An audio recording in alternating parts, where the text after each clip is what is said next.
Hi everyone.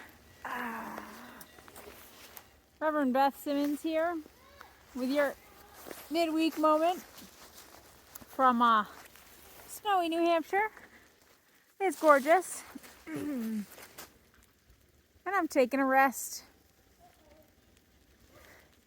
I saw a post recently from someone who has been dealing with a lot of family stuff recently. Her dad died in December after a long, wonderful life, and her mom is probably not far behind, and it's been a lot of driving, a lot of caring. And so as she's beginning this new year, she is tired and she wants rest. And she is recognizing that January has a tendency to tell us to jump out racing from the gates. And I will admit that I fell for it. And I had this whole long mental list of all the things I was going to start doing every day, new practices and resolutions and all the things, all the new and better me that 2024 would bring. But what my body really wants is rest. Because it's January in New Hampshire and this is what the world is like. It's mid-afternoon and it's already starting to get a little bit dark. The sun is going down behind the clouds and the snow. And what I want is to cozy up with a nice book and a cup of tea. And I think that's really okay. You know, I recognize that this is probably my third or fourth video since I started on resting. Maybe there's a reason for that.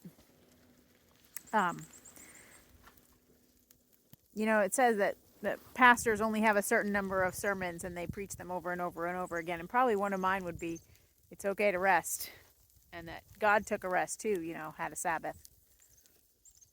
But what I've been thinking about today is we have a tendency to try and justify rest or protest against rest. We say, what do we need a rest from?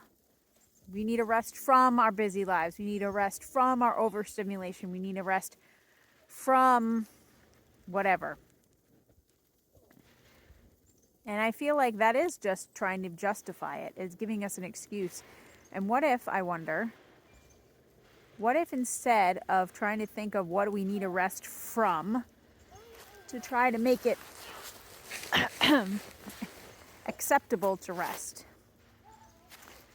What if we thought about what we might rest in if we gave ourselves permission? Like, what if we rested in the love of God, which allows us to be still and quiet and cozy, even if we haven't done anything productive all day or all week, all month, or hey, it's January all year long?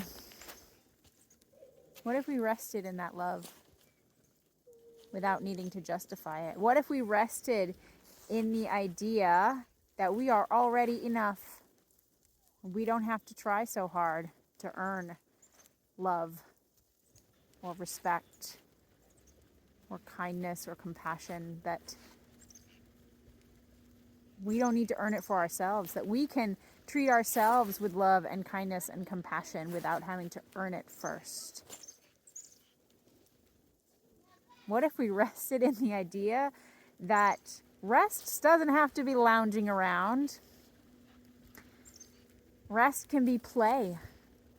Rest can be watching a favorite show. The other night, I found a movie that used to be my favorite movie, and I haven't watched it in years and years.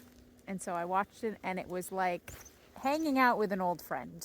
I knew all the lines, I knew all the laugh spots, and it was just so restful. And in a few minutes, after I'm done with this video, I'm probably going to go sledding with my kids. And I know not all of you have kids or have kids of the sledding age. But, you know, you got a sled hiding in a shed there somewhere, and it's snowy where you are. Maybe dig it out. I won't tell. Who says? What age do we become too old to go sledding?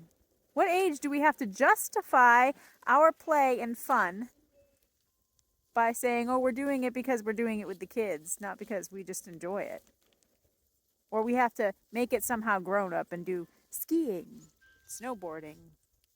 And if we never learned how to do that or have no interest in actually going down a mountain quite that fast, well, we just stay inside. What if we didn't? What if rest and play came in whatever form brings us joy and contentment?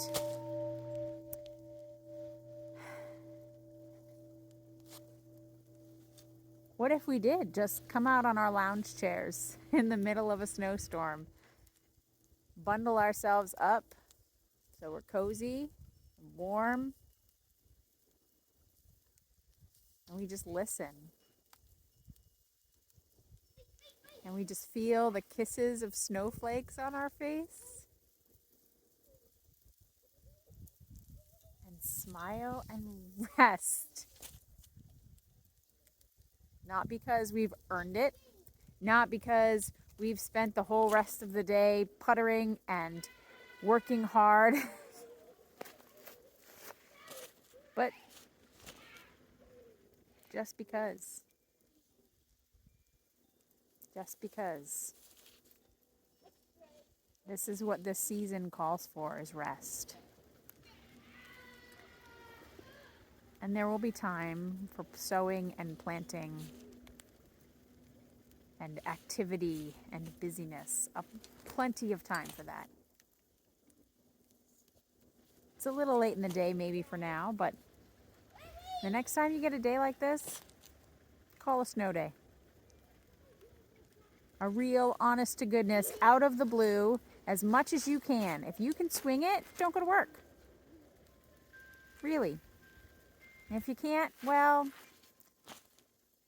do what you can to try and make a short day or take a sledding break instead of a lunch break.